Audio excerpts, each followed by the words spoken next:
स्वारगेट आगारात उभ्या असलेल्या शिवशाही बसमध्ये तरुणीवर बलात्कार करणारा नराधम दत्तात्रय गाडे हा एकट्या प्रवास करणाऱ्या महिलांना हेरून त्यांची लूटमार करायचा असं पोलिसांच्या तपासात निष्पन्न झालंय।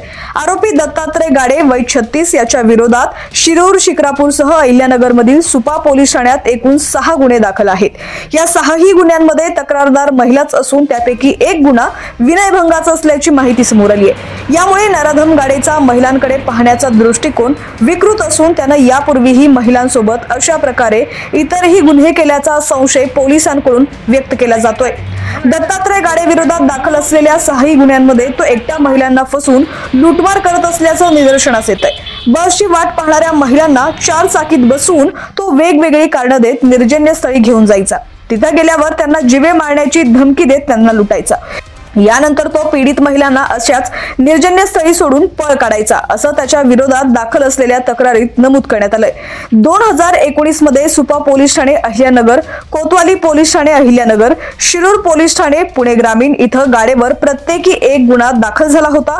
यानंतर सन 2020 मध्ये शिरूर आणि शिक्रापूर पोलीस ठाण्यात त्याच्या विरोधात प्रत्येकी 2 गुन्हे दाखल आहेत। एका गुन्ह्यात आरोपीनं नगरहून पुण्याकडे जाण्यासाठी निघालेल्या महिलेला टार्गेट केलं होतं। तक्रारदार महिला नगर बस स्थानकात बसची वाट पाहत होती। यावेळी आरोपी गाडे तिथे 4 चाकी घेऊन आला होता। मी देखील पुण्याला चाललो आहे, तुम्हाला सोडतो असं त्यानं महिलेला सांगितलं। पीडित महिलेनं आरोपीवर विश्वास ठेवल्यानंतर त्यानं 4 चाकी निर्जनस्थळी घेऊन जात तिचा गळा दाबला आणि तिच्याकडील दागिने हिसकावले होते। नगरहून पुण्याला येणाऱ्या इतरही काही महिलांना गाडेनं अशाच प्रकारे टार्गेट केलं होतं, हे पोलीस तपासातून निष्पन्न झालंय। याशिवाय दुसऱ्या एका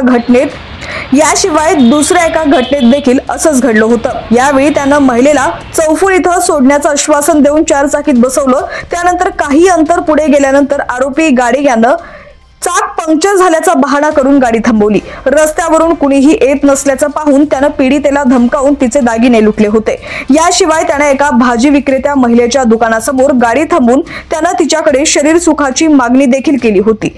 संतापून महिलेनं आरोपीच्या गाडीवर दगड मारला होता। यानंतर गाडे तिथून पळाला होता।